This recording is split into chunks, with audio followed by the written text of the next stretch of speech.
What's up guys, K-Plays here. Before I talk to y'all, I got a question for the guy that designs monsters over at Capcom. How big was the pay raise? Come on, you can tell me. Or was it an all expenses paid vacation or something? Because who just wakes up and cooks like this? For free? For fun? There's no way. When I tell you I was watching the stream earlier today, like... At the latest trailer. Did you guys hear that scream? That was me. On the inside because I was at work, but still 100% me. I've been itching to get home and go over this trailer all day. I absolutely love what we saw today and what we've seen so far, because if these new monsters are anything to go by, Wild's variety is going to be amazing. We've got a pack-hunting prehistoric cave bear, a Monster Hunter monkey-shaped frog that has the potential to be the community's next lovable monster like Dodogama in World, a scallop-eyed sandworm with a body like a tricone drill and attacks like a recent meme, and then these two. These two. Wow. I'm even more curious now about what monsters the bow, hammer, and switch axe sets came from. But first, let's get into this reveal. Very obviously, we got the sorts of our Roses and Web Space Chargeblade trailer set. Lala Barina. What can I say? What in the Dark Souls even is this thing? The blood-colored lair, the freaky spider hands, the eerie flower transformation? Very easily a contender for one of my favorite monsters that the fight and the gear ends up being just as solid as its design. I mean, from that very first scene, she knocks it out of the park. Mainly because I had to go back and realize that this isn't the very first scene. This is. You see this right here? We've got a perfect example of why Monster Hunter stands out above a lot of the other games that try to match up to it in the best of the hunting genre, the ecology. As the name suggests, the Scarlet Forest is full of red. Red foliage, suspiciously red water, so what better camouflage for an ambush predator that lives in the area could there be besides matching the scenery? Lala Barina takes it one step further though. If there's not enough red, she'll make sure she blends in with brightly colored webbing and this near perfect imitation of a giant rose. You know, if you ignore all the spidery bits. But even those can blend in scarily well with the environment. You guys remember what I said about the possible source of the Hammer Showcase's gear? About liking some good old-fashioned scary monsters? Yeah, I didn't expect to get that from the source of the Pretty Princess Battle Dress set. It's almost not fair, because while I still want to kill it with fire, the thing's so freaking beautiful in its own creepy way that I almost feel bad about doing it. Almost though, because as we can see, Lala is apparently a paralysis monster, and if there's one type of weapon I love running with, it's a status weapon. And if she's got a good hunting horn, sorry, it's nothing personal. But speaking of weapons, and don't worry, we'll get back to drooling over monster designs in a bit. We had insult to injury by piling onto Doshiguma with our new hunter follower Olivia after Lala Barina crawls all over him. And we see something of note here. Dual Blades gets new moves that we didn't see in the trailer. Yes, for anyone who felt like their main weapons showcase didn't quite show enough, or even those that love theirs and would be pleasantly surprised to see even more, this is proof that they hid at least a few tricks up their sleeves when it comes to the new movesets. And what a trick to lead off with. From what it looks like, this could be what we were seeing in that one spot in the Dual Blades trailer because of the white flashes, but this time they're actually putting in the inputs to activate those new moves. What you get is this wild slashing combo that just keeps going and going and going as the hunter rapidly shifts between a red and white glow. Might be some new demon archdemon mode interaction, which we'll hopefully be able to see sometime this week in gameplay. If not though, I'm calling it now.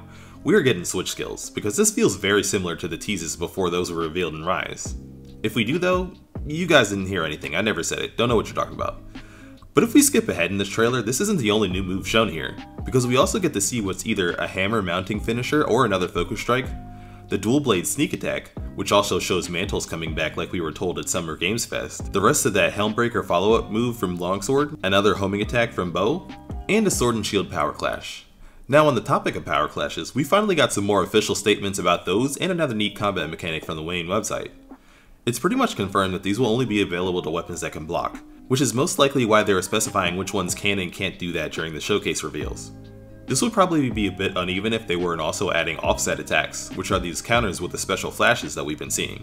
That said, these might be available to all weapons, or at the very least some that can also power clash since we've seen Greatsword use both mechanics. I'll be interested to see how they handle balancing things out there. Before we get too deep into weapons talk though, like we haven't just spent the last 2 weeks doing just that, let's talk locales. We also got our first look at Kunafa, the Windsong Village. I just want to start off by saying that I totally called it in my last video. See those painted markings? The hunting horn and longsword we saw in the weapon teasers are 100% related to this place. There may even be room for there to be multiple village weapons, because this time around they've told us that each hunting locale will also have a town, village, or some other form of settlement attached to it. That's something I find extremely cool because it shows the evolution of the series and how deep it's getting. With Wilds, we'll really get to see how cultures adapt to the environment that they live in. The people of Kunafa, they breed sacred for travel. They're cheese connoisseurs apparently. They collect water from the rivers and melted glass from the sand. Some have these rubber-like cloaks on, most likely as a sort of protection for when the weather gets a bit zappy. And this is just one village out of the few we'll be able to visit. I'm really hoping that these aren't just cutscenes, because I could probably sink a few hours of gameplay into just watching these people live. As fresh as exploring fantasy civilizations will most likely be though, we can't just slide by that mention of the melted glass. This is Monster Hunter after all, so chances are that didn't just happen from something mundane like pressure or volcanic heat. No, the pretty rocks of course have to come from the local apex predator firing its electric railgun horn laser. It's only natural. Ray Dow, the king of the Windward Plains, finally makes a full appearance, and this guy, well, now we're right back to drooling over the monsters now, aren't we? I mean, who is Astalos? I don't know about you guys, but this is the only Thunder Wyvern I can think of at the moment. Whoa, whoa, whoa, whoa, whoa, whoa, whoa, whoa, hey, hey, hey, hey! That striking gold and blue coloring against the dark and stormy weather it shows up in really makes it pop. And I'm really liking the way it moves too. It's all big wind-ups before slamming down to full power, just like a lightning bolt dropping from the sky.